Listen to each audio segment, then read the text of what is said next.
नमस्कार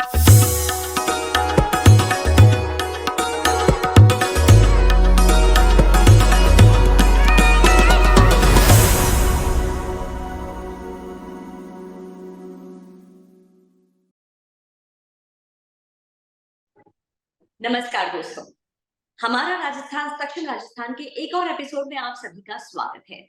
तो आज हमारे साथ है श्री मनोज सोनी जी।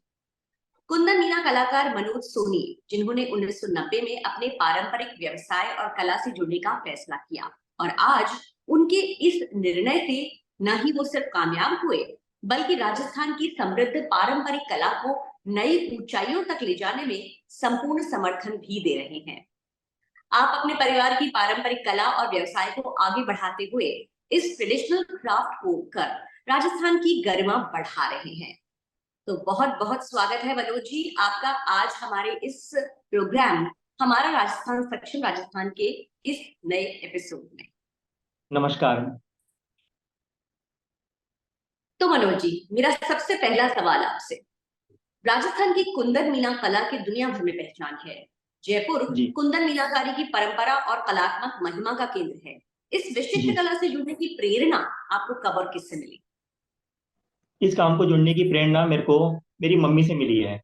सन 1990 की बात है कि जब मैं दिल्ली में रहता था और मैंने 10वीं की परीक्षा पास ही की थी, तब मेरी मम्मी ने अपने भाई से इस काम को सिखाने के लिए उनसे बात करी कि मेरे बेटे को भी ये कुंदन मीना ज्वेलरी का काम सिखाओ, क्योंकि मेरे मामा ऑलरेडी इस काम में पहले से ही हैं। तो सन 1990 में मैं दिल्ली से अपने मम्मी पापा को छोड़ करके यहाँ जयपुर अकेला आया था और मैंने इस काम की शुरुआत की थी। मेरे मामा भी वही हैं और उस्ताद भी वही हैं, उनका नाम है श्री राजकुमार वर्मा। तो मैंने 2 साल लगभग इस काम को पहले सीखा। इसको मिनिमम समय कम से कम 2 साल का लगता है सीखने में, और उसके बाद फिर मैं इस काम को करने लायक हुआ। तो जब से लेकर के आज तक मैं इस कुंदन मीना हस्तकला को कर रहा हूँ, और मेरे जिन कई लोगों को मैंने इसका काम सिखाया है कुंदन मीना ज्वेलरी का, तो मेरे पास 10 से 15 लोगों का स्टाफ है जो ये काम को कर रहा है। यानी कि शुरुआत जो है वो काफी पहले हो गई थी और आपकी माता जी ने इस चीज के लिए प्रेरित किया आपको। जी मैम। जी, तो आपको खुद कैसा लगा जब आपने इसकी शुरुआत की थी? मुझे बहुत अच्छा लगा मैम। इसको मैंने बहुत इंटरेस्ट के साथ इसको सीखा और फिर इसको बहुत मन लगा करके इसमें आगे बढ़ता चला गया, क्योंकि ये जो कला है ऐसी है कि इसका कोई अंत नहीं होता है। उस्ताद सिर्फ क्या होता है कि एक बार काम करने लायक बनाता है कि ये इसकी ये है, इसके अंदर स्टेप होती हैं और ऐसे इसको किया जाता है। वो मतलब एक मार्गदर्शन करता है जो गुरु होता है, लेकिन उसके बाद जो इंसान होता है ना, वो अपने आप ही अपनी लगन से ही उसमें आगे जाता है। बिल्कुल बिल्कुल। और ये मनोज जी, ये जो कुंदन मीना की कला है ये बहुत ही पुरानी है, बल्कि मैं ये जानती हूँ कि करीब 2500 वर्षों से अधिक की समृद्ध विरासत के साथ कुंदन आभूषणों के सबसे पुराने आभूषण रूपों में से एक है। तो यहाँ पर ये भी जानना चाहेंगे, मैं भी और मेरे ख्याल से हमारी जो ऑडियंस है वो भी जरूर जानना चाहेंगे कि कुंदन मीना कला आखिर है क्या? हाँ, जो कुंदन मीना कला है मैम, ये एक्चुअली क्या है कि इसके अंदर है ना, बहुत एक फाइन आर्ट है इसका नाम। जो पहले के लोग हुआ करते थे, जो ये काम जैसा कि आप बता रहे हैं कि ये 2500 वर्षों से चला आ रहा है, तो पहले मुगलों का शासन था। और इस कला का जो एक नाम है वो मुगल आर्ट भी है। वो मुगल आर्ट इसलिए है कि जो मुगल लोग थे वो क्या है, कला के कदरदान थे, और वो हर चीज में कला पसंद करते थे। जैसा कि आपने देखा होगा कि जयपुर के अंदर जितनी भी आज विरासत बनी हुई है, चाहे वो हवा महल हो, चाहे वो जल महल हो, या और भी म्यूजियम हो, कोई भी चीजें हो, उसके अंदर क्या है कि हर चीज पे काम हुआ करता था। दरवाजों पे, खिड़कियों पे, बरामदों पे, और बहुत अच्छे सुंदर सुंदर मेहराब बनाए हुए होते थे। आगरा के अंदर जो दयाल बाग है, ताजमहल है, ये चीजें सब क्या है कि एक हैंड निर्मित चीजें हैं, हस्तकला से बनी हुई चीजें हैं, और उसमें कारीगरों ने ही अपना योगदान दिया है। तो इसी प्रकार की जो ये चीज है, ये कुंदन मीना हस्तकला है। इसके अंदर बहुत बारीक काम किया जाता है, और वो सोने और चांदी के आभूषणों पे किया जाता है। इसके अंदर आभूषण तो बनते ही हैं जो काम में पहनने में लेते हैं, एक जिसको नारी धारण करती है अपने शरीर पे, और बाकी इसमें आर्टिकल्स भी बनते हैं बहुत सारे, कि जैसे डब्बी हुई, सुराही हुई, इत्रदानी हुई, रजवाड़े के घोड़े, ऊंट, ये चीजें हुई। जी जी। कुछ आपसे कुंदन के आभूषण तैयार करने के बारे में, इस प्रक्रिया के बारे में भी जानना चाहेंगे कि जो आभूषण बनते हैं उसमें किस तरह से कारीगरी की जाती है। जी मैम। इसके अंदर क्या होता है कि मैम जो कुंदन मीना कला के अंदर ना 5 स्टेप होते हैं इस काम को करने के। तो सबसे पहले मैं आपको जो ये दिखाना चाहूंगा कि इसके अंदर जो ये स्टेज होती है, ये वाली, इसको घड़ाई की स्टेज बोलते हैं। इसमें क्या होता है कि जो घड़ाई वाला होता है वो इसमें ये घाट बनाता है। जैसे ये गले की चोकर है, ये चोकर है गले की, इसमें घड़ाई वाले ने फर्स्ट स्टेज में इसका घाट तैयार करा है। ये 92% गोल्ड में प्योरिटी में बनती है। अब इसके अंदर क्या होता है कि जो दूसरा स्टेप है वो होता है खुदाई का स्टेप। उसके अंदर बहुत बारीक कारीगरी की जाती है, उसमें आगे और पीछे बैक साइड में भी। ये जैसे बिल्कुल प्लेन आपको दिखाई दे रहा है, तो इसके अंदर पूरी बारीक डिजाइनिंग करी जाएगी। वैसे तो सारे काम ही बहुत बारीक होते हैं, लेकिन इसमें सबसे जो अहम काम होता है 5 हाथों में से, जो वो सबसे बारीक काम होता है खुदाई का काम। उसमें क्या होता है कि सबसे पहले डिजाइनिंग करनी पड़ती है, और जब आर्टिस्ट जो होता है वो कलाकार, वो इसके अंदर जो अंदर अंदर जो डिजाइनिंग करता है, वो ये सोच करके करता है कि इसके फाइनल तक में क्या रूप आएगा, मतलब इसका पुआई तक का क्या गेटअप आएगा, इसमें कौन से कलर स्टोन लगाए जाएंगे। उसी हिसाब से इसमें स्टोन्स की कटिंग डाली जाती है, कहाँ पे पोल की लगेगी, कहाँ पे जो मीनाकारी डालनी है, कौन सा कलर किसके साथ मैच करेगा। इसके अंदर एक कॉम्बिनेशन होता है।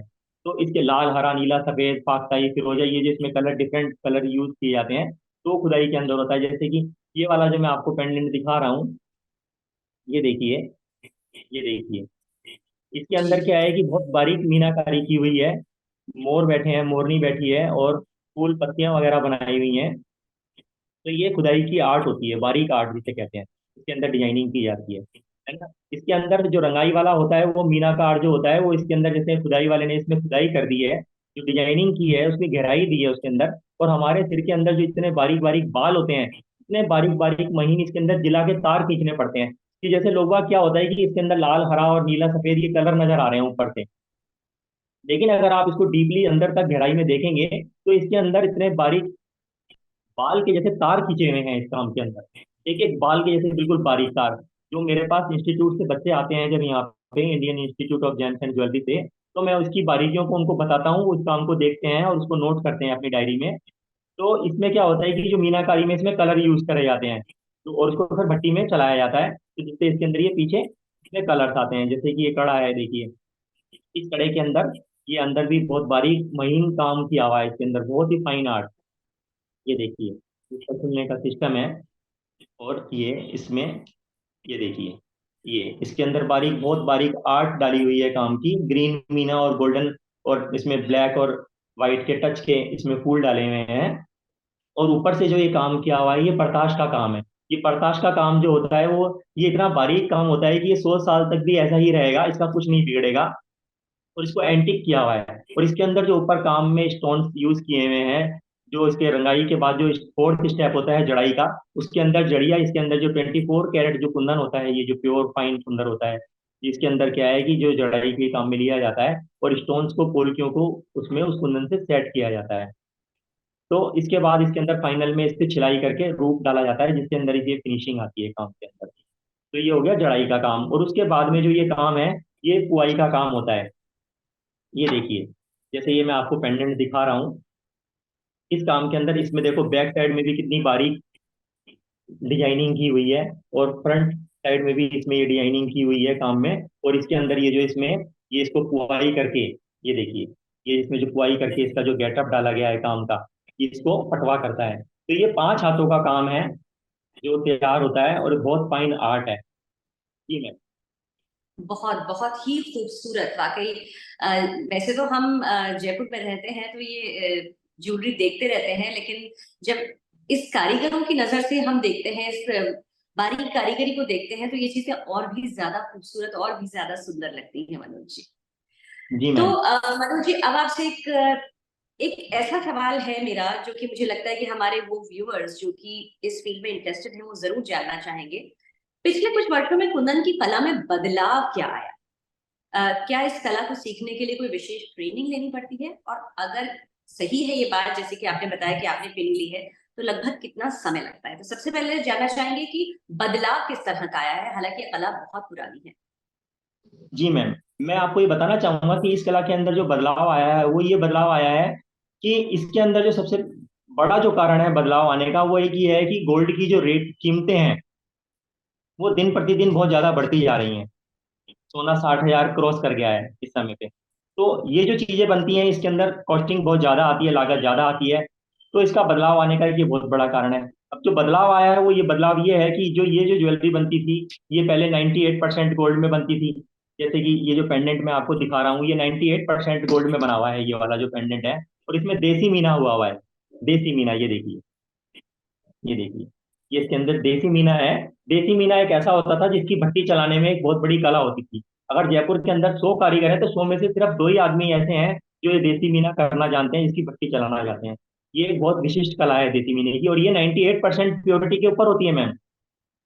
ये जो कला है, 98% से अगर आप इसको नीचे करना चाहेंगे ना देसी मीने को, तो ये उस पर बैठेगी नहीं। अगर कोई सोचे कि इस कला को हम 22 कैरेट गोल्ड में कर लें, 18 कैरेट में कर लें, 14 कैरेट में कर लें, तो उसमें ये मीने की कला नहीं हो पाएगी। ये सिर्फ 98% प्योरिटी में ही होती है। तो इसका एक बहुत बड़ा कारण है कि ये महंगा होने के कारण कम हुई है। दूसरा जो बदलाव आया है वो 14 कैरेट 18 कैरेट की ओपन सेटिंग की ज्वेलरी हो गई है।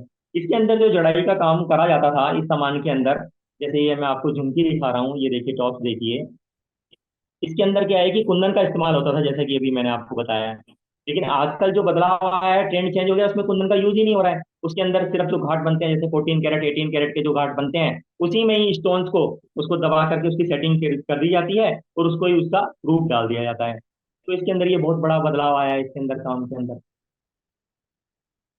बिल्कुल। जो जिस तरह से चीजें बदली हैं, मतलब जैसे सोने का भाव बढ़ा है उसको लेकर, और कहीं ना कहीं लोगों की पसंद भी थोड़ी सी बदली है। कहीं उनको बहुत वेट वाली ज्वेलरी नहीं चाहिए। मुझे लगता है इन सब चीजों को देखते लाइट वेट। हुए कहीं ना कहीं इसमें लाइट वेट। बदलाव जरूर आया है।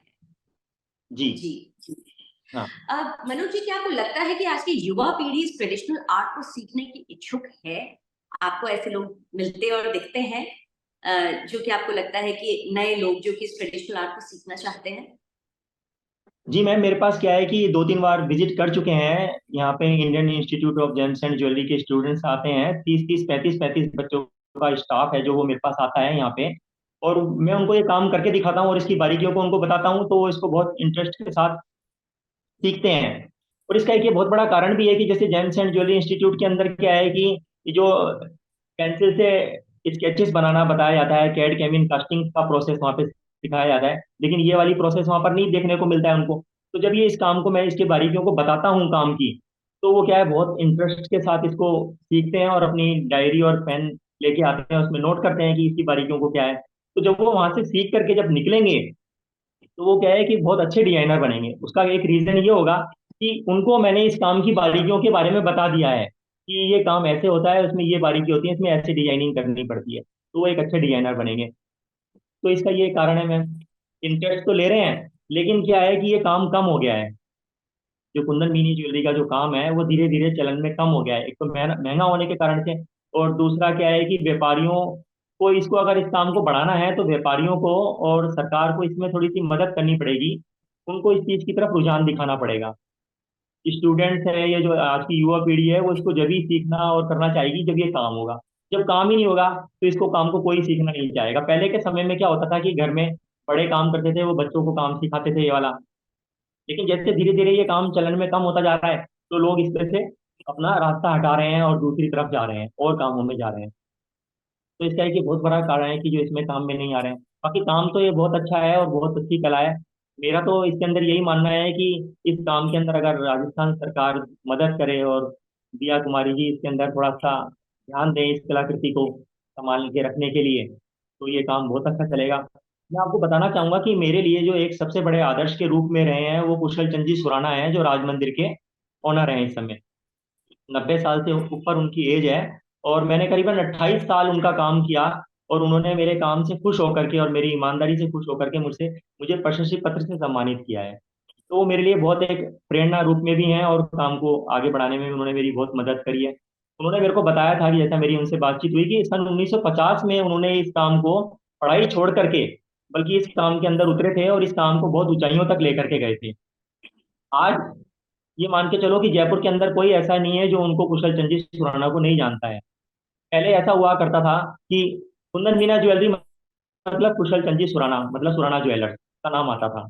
आज भी जैसे कि मैं जयपुर में बड़े ज्वेलर्स का काम कर रहा हूँ, उनको ऑर्डर से ज्वेलरी बना के दे रहा हूँ, जैसे उनमें से एक है द जैम पैलेस के श्री सुधीर जी कासलीवाल। वो इस काम की आर्ट को बहुत अच्छे से समझते हैं और उनके पास इस चीज़ का बहुत बड़ा संग्रह है जो उन्होंने समेट के रख रखा है दिखाने के लिए लोगों को। तो वो इसकी बारीकियों को जानते हैं और मुझे बताते भी हैं। मुझे बहुत अच्छा लगता है। मनोज जी, जो काम आप कर रहे हैं, यानी कुंदन मीना के कलाकार हैं आप, और बहुत ही सुंदर सुंदर सिर्फ ज्वेलरी ही नहीं बल्कि कई सारे बहुत ही सुंदर आर्टिफैक्ट्स आपने बनाए हैं, आपने ये कुशल कारीगरी जो की है। तो हम जरूर चाहेंगे कि जो नई युवा पीढ़ी है वो इस कला को सराहे, समझे और इसे सीखने के लिए आगे आए, क्योंकि इसी तरह से राजस्थान की जो ये कला है वो कई वर्षों तक जीवित रह पाएगी। बहुत जी ही अच्छा मैम। लगा आज आपसे बातचीत करके मनोज जी। अब हम आपसे जानना चाहेंगे कि आपको कैसा लगा प्रिंसेस दिया कुमारी फाउंडेशन की एक इनिशिएटिव, हमारा राजस्थान सक्षम राजस्थान से जुड़कर। मैम मेरे को बहुत अच्छा लगा आपसे बातचीत करके। और मैं दिया कुमारी फाउंडेशन ट्रस्ट की तरफ से एक संदेश देना चाहूँगा, जो जो भी मेरी इस बात को सुन रहे हैं। मैं ये कहना चाहूँगा कि ये जो कला है इसको सीखने के लिए बल्कि आगे भी आए और इसको प्रोत्साहित करें काम को, जिससे लोग इस काम को, इस कला को जाने और ये काम जिंदा रहे मैम। ये नहीं तो काम क्या है, विलुप्त होता जा रहा है। बिल्कुल बिल्कुल सही कहा आपने कि ये काम जिस तरह से विलुप्त हो रहा है, जबकि ये बहुत ही खूबसूरत कलाकारी है जिसे हम सब पसंद भी करते हैं, देखने में आंखों को मनभावन भी लगता है, और जवाहरात के रूप में, ज्वेलरी के रूप में हम इसको पहन भी सकते हैं, as a pendant, as a bangle, as a tika, as N earring, हम इन्हें पहन भी सकते हैं। तो क्यों ना हम इसको प्रमोट करें, आगे बढ़ाएं, प्रोत्साहन दें, इन्हें काम में लें, ताकि ये जो आर्ट है, ये जो कला है, ये विलुप्त ना हो पाए। जी मैम। बहुत बहुत धन्यवाद आपका मनोज जी, आज आपने अपना कीमती वक्त निकाल के हमें दिया और बहुत सारी बातें ऐसी बताई जिससे कि हमें लगता है कि हमारे जो व्यूअर्स हैं, जो हमें देखने वाले लोग हैं, इस प्रोग्राम के थ्रू कहीं ना कहीं उनमें जागरूकता जरूर आएगी और इस कला को आगे बढ़ाने के लिए हम सब जो कदम उठा सकते हैं वो जरूर उठाएंगे। आपका बहुत बहुत धन्यवाद। नमस्कार। धन्यवाद। नमस्ते।